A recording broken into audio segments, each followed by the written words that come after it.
Did you know that one single good mid lane player can contribute to 90% of wins in games? Have you come across mid players that seem to run your entire team down in 15 to 20 minutes into the game, leaving you stuck in base and feeling helpless? In this video, I'll be teaching you just how to do that. I'll present to you the best way to play as a mid laner using the X rotation concept. After successfully coaching tons of mid players who managed to reach Immortal by climbing thousands of MMR, I guarantee that this method works extremely well if you follow these steps correctly. Do note that this video specifically covers the early game phase of a mid laner and not the laning phase. If you want to improve your mid laning phase, I've created many mid laning videos on my channel, so feel free to check them out. Before we get into the video, here's a summary of what you'll be learning today. First, I'll be taking you through the general idea of a mid laner, introduce the X rotation concept, then explain the macro decisions behind winning lanes and aggressive warding spots. After that, we'll look into decision making after losing lanes and cover 4 special conditions all mid laners must always have in mind when performing the X movements, with examples shown. Finally, there will be a summary using quick minimap guides to explain the entire game plan again. Without further ado, let's get into it. In Dota, the only lane that can directly impact all 3 lanes in the shortest amount of time possible happens to be from the mid lane. The macro concepts of a mid laner is extremely important in deciding the movements of the early game phase.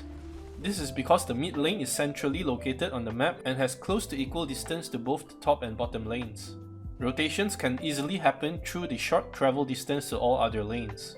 Naturally, this allows mid laners to heavily influence both the top and bottom lanes by traveling through the river or enemy jungle, making it an extremely valuable role to master for establishing control and responding to threats on side lanes.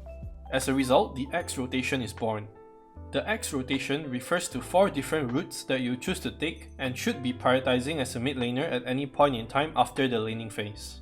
These 4 routes are divided into 2 forwards direction routes, which are the enemy's jungle and enemy's triangle, and 2 backwards direction routes, which are your jungle and your triangle. First, let's take a look into the 2 forwards direction routes, which are the enemy's jungle and enemy's triangle. Normally, when you manage to win your lane and break the enemy's mid lane tower, the first route that comes to mind should be towards the enemy's jungle. This is due to the large area of space that you'll be able to control in the enemy's jungle, alongside the vision that you'll be able to provide to your teammates.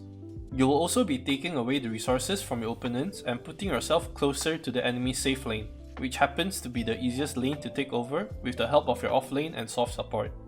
In cases where a potential gank can be made to the enemy's safe lane, you'll move from the mid lane through the enemy's jungle into their safe lane and make the play there.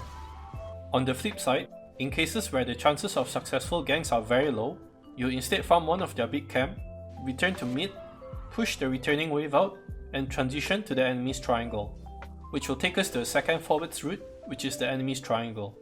Now note that the enemy's triangle will be the first priority instead of the enemy's jungle if the enemies happen to have a flash farmer like Medusa, Sven or Luna, all which can farm the ancients fast.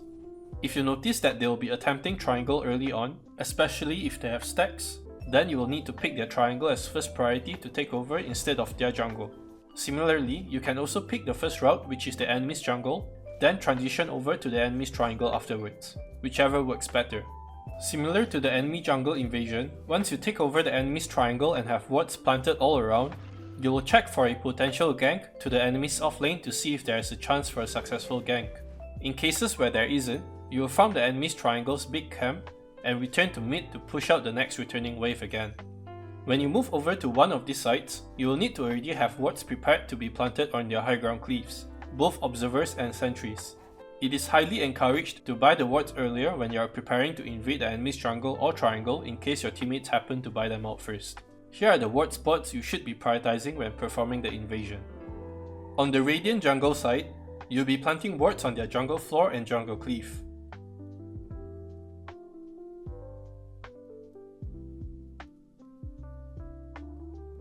On the Radiant triangle side, you'll be planting wards on their ancient cleave and sideshot cleave.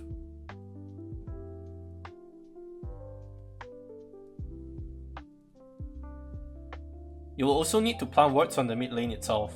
This will grant you access and control to the entire mid area, allowing your teammates to play more aggressively with you as well.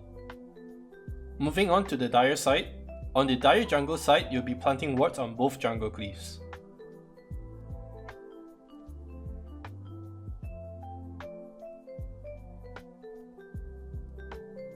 On the dire triangle side, you'll be planting wards on the Rune Cleave and Ancient Cleave.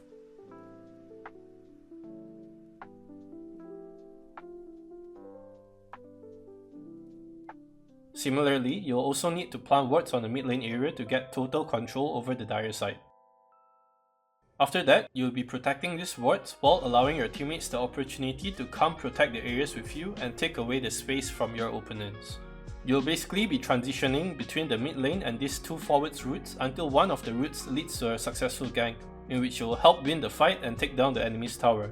This will end with tons of map control all over the mid and side lanes, while you keep up with farm from pushing out the mid lane and taking over the enemy's jungle. Before we continue with this video, I'm currently doing a New Year sale where all my coaching programs are 20% off. This offer will last for 2 weeks only on a first come first serve basis. If you'd like to get access to exclusive coaching content and get coached by me to climb thousands of MMR, feel free to join my Discord channel or reach out to me directly on Discord at balloon#5243. Over the past 4 years, I've helped more than 8,000 students improve rapidly and achieve their dream ranks. So if you're interested, the links are in the description box down below. Also, please hit the like, comment, subscribe and notification bell button for more content like this. With that said, let's get back to the video. Now, in cases where you're unable to push forwards into the enemy's jungle or triangle due to lack of vision or information, you'll need to choose the backwards routes, which are your jungle or triangle depending on your ability to flash farm Ancients. This is mostly the case when you lose the lane or go even in lane, but are unable to push your opponent out of lane. When this happens, you'll need to identify it as the post-laning phase for mid, and start stacking the big camp beside the mid lane, or push and leave the Ancients if you can farm them, like if you're using Templar Assassin or Outworld Devourer. I've already made a video about how to recover from a losing lane before, so if you're unfamiliar with that, be sure to check that video out. Now, you will then be repeating the steps between body blocking the wave for safer farm, aggroing the wave into your tower for faster and safer farm, and leaving to jungle or Ancient repeatedly until the enemy mid laner decides to leave to gank a side lane, in which you will attempt to push their tower down to destroy it and open up the two forwards routes again. On top of these 4 routes, you will also need to always keep in mind 4 extra conditions as well. These 4 conditions are: first, TP counter ganks or TP kills. This condition occurs when enemies are diving your teammates under towers and offers you a chance to counter gank by teleporting into the lane and killing the enemies easily. It should also be considered when you see enemies being low in health and are easily reachable once teleported onto the lane. Of course, this would depend on your hero's ability to reach the heroes.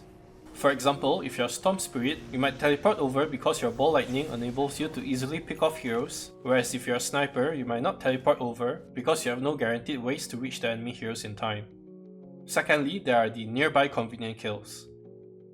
This condition presents itself in the form of free kills or easy plays, whereby enemy heroes happen to be within your farming route or area of control.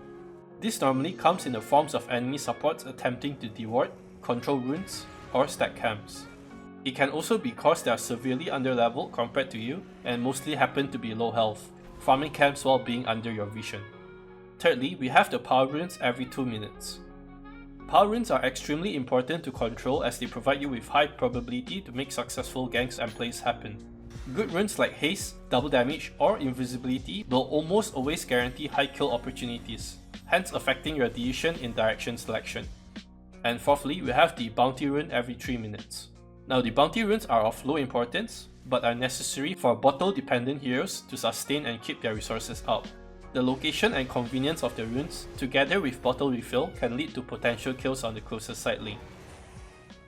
With that, we have come to the conclusion of a mid laner's early game phase plan. To summarize the X rotation, here is a quick minimap guide. So we have 4 directions to keep in mind, which are dictated by the X rotation based on the ability to move forwards or forced to play backwards based on presence or lack of information. This is followed by warding up the spots around the areas and keeping the mid lane pushed out repeatedly. Then we have 4 conditions to assess at every point in time, which are the game timer for power runes every 2 minutes, bounty runes every 3 minutes, urgent TP counter ganks, and convenient easy plays. That's it for this video. Thank you for watching. I hope you guys have learned a lot about the mid lane macro decisions, and I'll see you again in the next one.